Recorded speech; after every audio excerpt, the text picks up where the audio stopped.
A'udzubillahiminasyaitonirrajim. Bismillahirrahmanirrahim.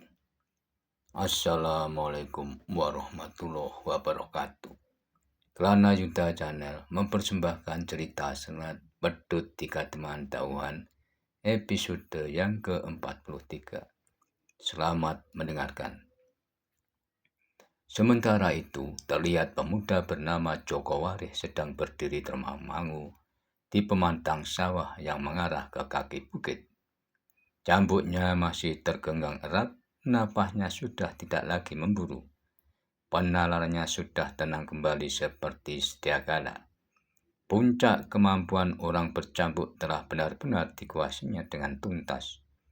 Beberapa pohon besar di pinggir jalan samping pematang sawah itu benar-benar tumbang oleh kilatan dari ujung cambuk jangkit kinatronnya. Dan tak terasa, waktu pun berjalan dengan cepatnya hingga menjelang malam. Di sebuah tempat yang terpencil, meskipun bukanlah tempat yang terasing, di sebuah padepokan kecil yang terletak di atas sebuah perbukitan, terlihat seseorang berusia lanjut sedang duduk di sanggar. Di lingkungannya orang itu dipanggil dengan nama Empu Windujati, sesepuh sekaligus pemimpin padepokan kecil di atas perbukitan tersebut. Dilihat dari kerut pada wajahnya serta penampakan lahir lainnya, Empu Windujati memanglah seseorang yang telah berusia lanjut. Meskipun demikian, secara kewardegan, Empu Windujati masih terlihat bugar dalam keadaannya. Beberapa orang yang kebetulan telah mengetahui keberadaannya, padepokan kecil itu dikenal dengan nama Padepokan Windujati. Sebuah nama padepokan yang nampaknya disematkan pada nama pemimpinnya. Orang-orang kebanyakan pada umumnya mengenal Padepokan Windujati sebagai sebuah padepokan yang mengajarkan tentang ilmu kajiwan. Sebuah ilmu yang memberikan tuntunan dan pengetahuan tentang sikap hidup manusia dalam upayanya mendekatkan diri kepada Sang Penciptanya. Termasuk diantaranya adalah ajaran-ajaran yang berkaitan tentang hubungan manusia dengan alam lingkungannya maupun hubungan manusia dengan sesamanya dalam penerapan kehidupan bebrayan agung.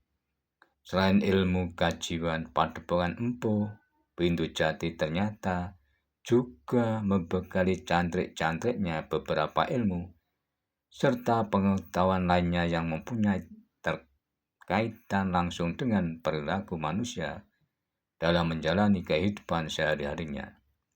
Pengetahuan tentang kesusastraan, bercocok tanam, pengetahuan tentang waktu pergantian malam yang didasarkan pada pergerakan bintang serta pengetahuan lainnya telah diajarkan pula di Padepokan Windujati. Penghuni padepokan sendiri jumlahnya tidak terlalu banyak.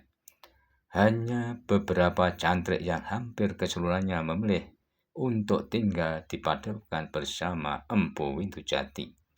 Cantrik-cantrik yang nampaknya memang telah memilih sikap dan jalan hidupnya dengan mencari ketenangan serta ketentraman hati dengan jalan mempelajari ilmu tentang kajiwan dan ilmu tentang pencarian makna dari sebuah kehidupan.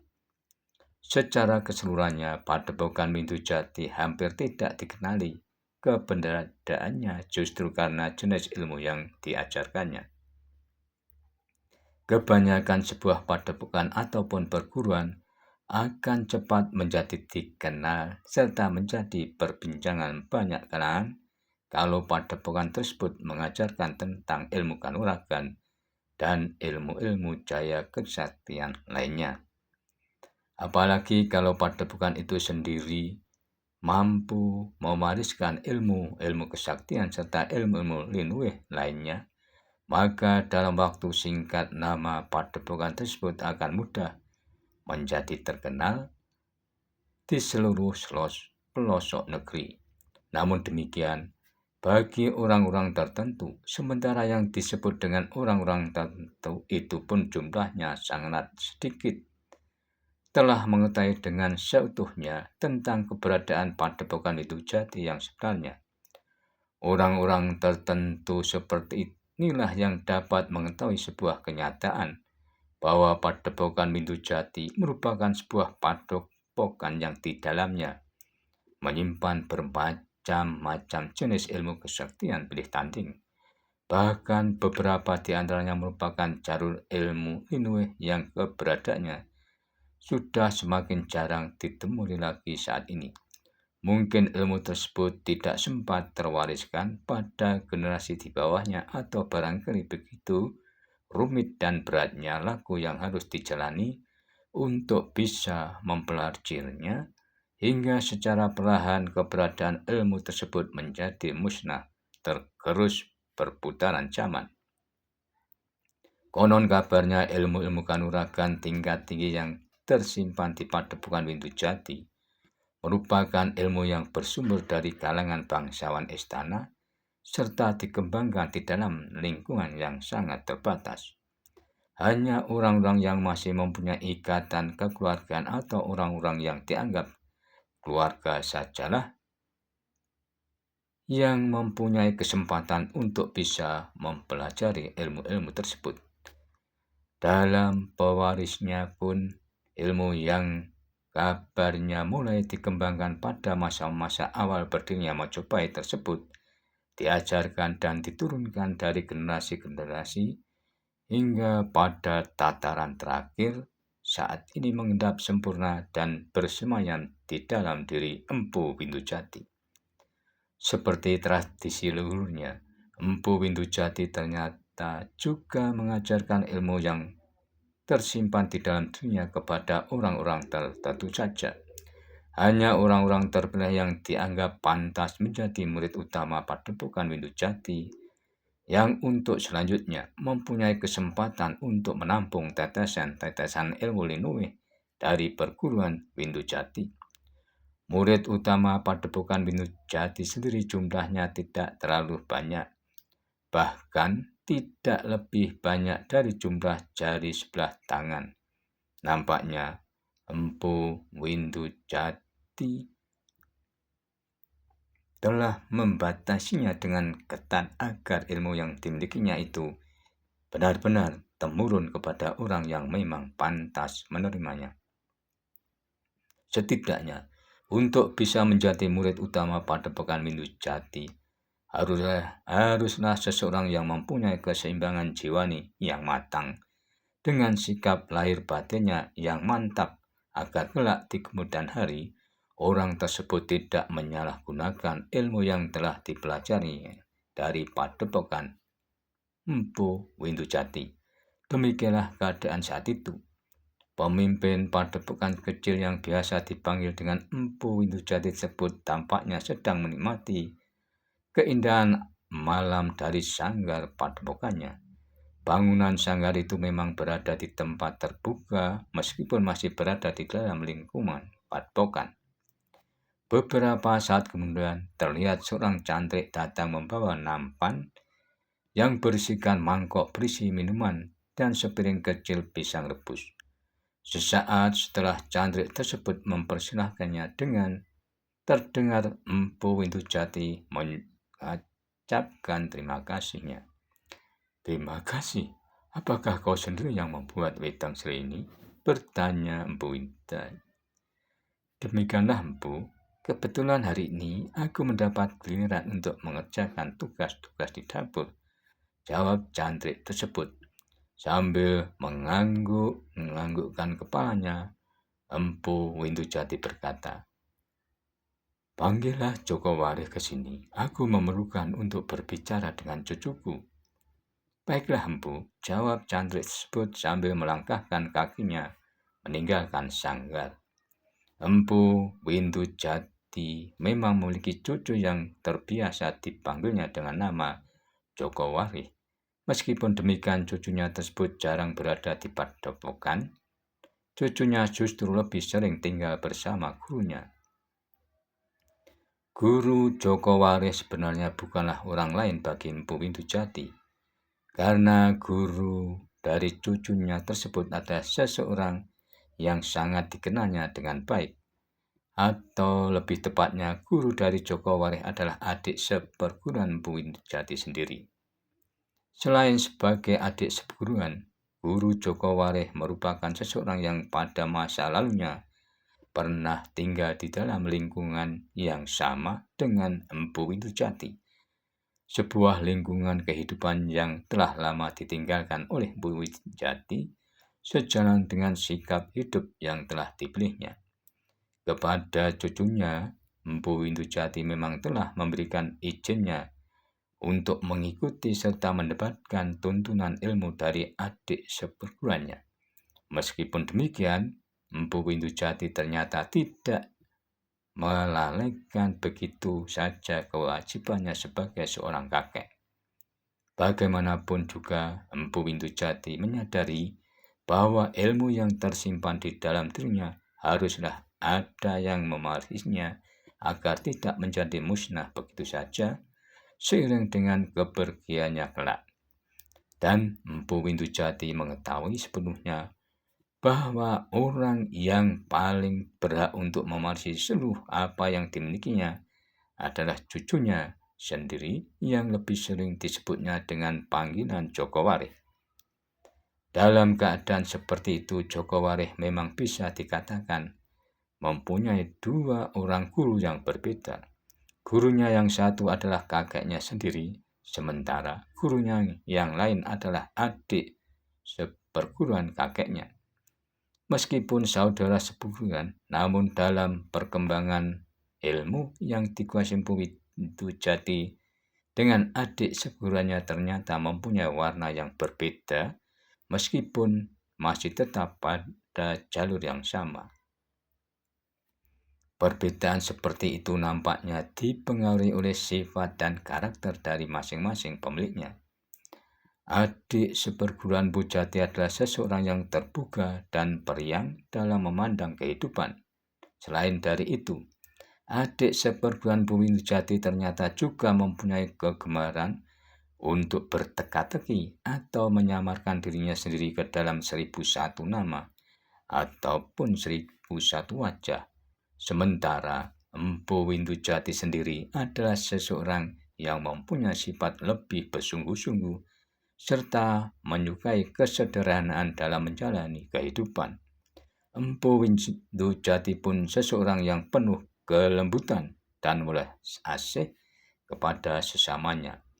Sifatnya yang demikian tergambar jelas dalam setiap tutur kata yang diucapkannya serta tindakannya yang dilakukannya.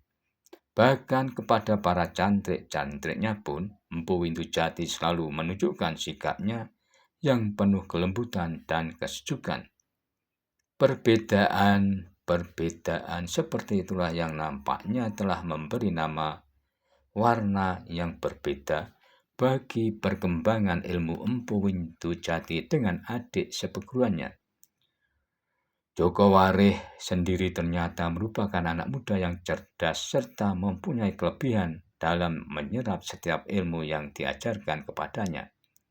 Meskipun ia harus mempelajari ilmu dari dua guru yang berbeda dalam waktu yang hampir bersamaan, namun Jokoware ternyata mampu untuk menjalaninya. Bahkan Jokoware mampu memadukan watak dan karakter dua ilmu yang dipelajari tersebut menjadi satu kesatuan yang utuh serta luluh dan mengendap di dalam dirinya. Di dalam penguasaan Jokoware, kedua ilmu dengan sifat yang berbeda tersebut justru menjadi semakin mantap dan matang dalam kesempurnaannya. Dalam berbagai hal, Jokoware ternyata juga mewarisi sifat dan karakter gurunya yang suka berteka-teki dan suka menyamarkan diri. Meskipun demikian, dalam keadaan yang memang diperlukan, Jokoware tetap mampu memperlihatkan kesungguhannya dalam memandang satu persoalan. Demikianlah selanjutnya, tak berselang lama kemudian terlihat seorang anak muda datang ke sanggar serta duduk di hadapan Empu Windujati. Anak muda itulah cucu dari Empu Windujati yang dipanggil dengan nama Jokoware. Duduklah Ware, aku ingin berbicara denganmu. Sejak kedatanganmu tadi pagi, aku belum sempat berbicara denganmu, berkata Empu Windujati kepada anak muda yang duduk di hadapannya. Maaf Eyang, sesaat setelah aku datang di padepokan, aku diminta para cantrik untuk membantunya menanam jagung di padepokan yang ada di belakang padepokan, jawab Jokoware. Tanpa menanggapi jawaban dari cucunya, terdengar Empu Windujati bertanya kembali, apakah kau baru saja mengikuti gurumu? Demikianlah Eyang, guru menyampaikan salamnya kepada Eyang, jawab anak muda tersebut. Bagaimana dengan gurumu saat ini? Tanya Empu Windujati. Guru dalam keadaan baik-baik saja Eyang. Aku berkesempatan untuk mengikuti guru mengunjungi beberapa tempat. Nampaknya guru bermaksud memperkenalku ke beberapa tempat yang dianggapnya belum aku ketahui, meskipun sebenarnya tempat-tempat yang ditunjukkan oleh guru tersebut telah aku jelajahi di saat-saat yang lalu, jawab Jokoware. Gurumu terkadang memang mempunyai sikap yang aneh, tetapi lupakanlah gurumu untuk sementara ini. Aku memanggilmu bukan untuk membicarakan gurumu, desis Empu Windujati. Sambil membetulkan letak duduknya, Empu Windujati berkata dengan nada yang penuh bersungguh-sungguh. Ware, aku ingin kau mendengarkan keteranganku dengan bersungguh-sungguh, karena apa yang ingin aku katakan adalah persoalan yang memerlukan perhatianmu sepenuhnya. Mendengar perkataan dari kakeknya, terlihat Jokoware menggeser letak duduknya untuk lebih mendekati kakeknya. Jokoware merasakan dadanya berdebar-debar karena ia belum dapat menduga persoalan apakah yang sebenarnya akan disampaikan oleh kakeknya. Ware, kata Empu Windujati selanjutnya. Sehari sebelum kedatanganmu, aku telah mendapat kunjungan dari Sultan Demak. Dalam kunjungannya tersebut, Sultan Demak berkesempatan membawa kedua putranya, anak emas Pangeran Prawoto dan anak emas Raden Timur Ronggojumono, serta beberapa pengelingnya. Anak emas Raden Timur bahkan sempat menanyakan keberadaanmu, kata kakaknya. Namun yang akan aku bicarakan kali ini bukan persoalan yang berkaitan dengan kedua putra dari Sultan Demak, yang salah satunya telah kau kenal dekat itu. Ada persoalan lain yang lebih penting telah dibawa Sultan Demak kepadaku. Setelah menghentikan perkataannya beberapa saat, terdengar Empu Windujati telah menyambung lagi kata-katanya. Kepadaku, Sultan telah memperbincangkan beberapa persoalan yang lahir akhir-akhir ini sedang dihadapi Demak Bintoro.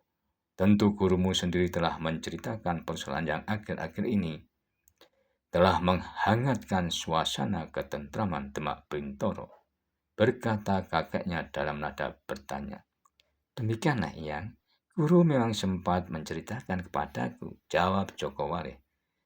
Demak saat ini memang tengah berupaya untuk mencarikan jalan keluar atas persoalan tersebut. Bahkan Sultan meyakini persoalan-persoalan itu nampaknya akan secepatnya dapat diselesaikan, berkata Empu Windujati. Namun Demak nampaknya masih belum bisa bernapas lega. Ada persoalan baru yang saat ini telah muncul di sekitar kaki Gunung Lawu. Sultan Trenggono mengatakan telah tumbuh sebuah gerakan di mana gerakan tersebut nampaknya mempunyai tujuan untuk mengganggu rencana perjalanan Sultan Demak ke wilayah timur, berkata Empu Windujati. Bahkan ada tanda-tanda gerakan tersebut tidak sekedar ingin mengganggu perjalanan Sultan. Ada isyarat yang semakin menguat bahwa gerakan tersebut tengah berupaya menghimpun kekuatan yang akan dipergunakan untuk mengancam keselamatan Sultan Demak dalam kedudukannya sebagai penguasa tertinggi dari Kesultanan Demak Bintoro yang sah. Jogowareh tidak bisa menutupi keterkejutannya mendengar keterangan dari kakeknya.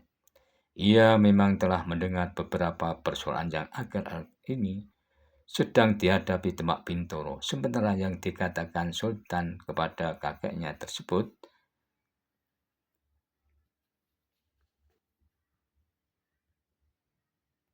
gurunya telah menceritakan kepadanya tentang hilangnya 2 buah pusaka dari istana Demak Bintoro.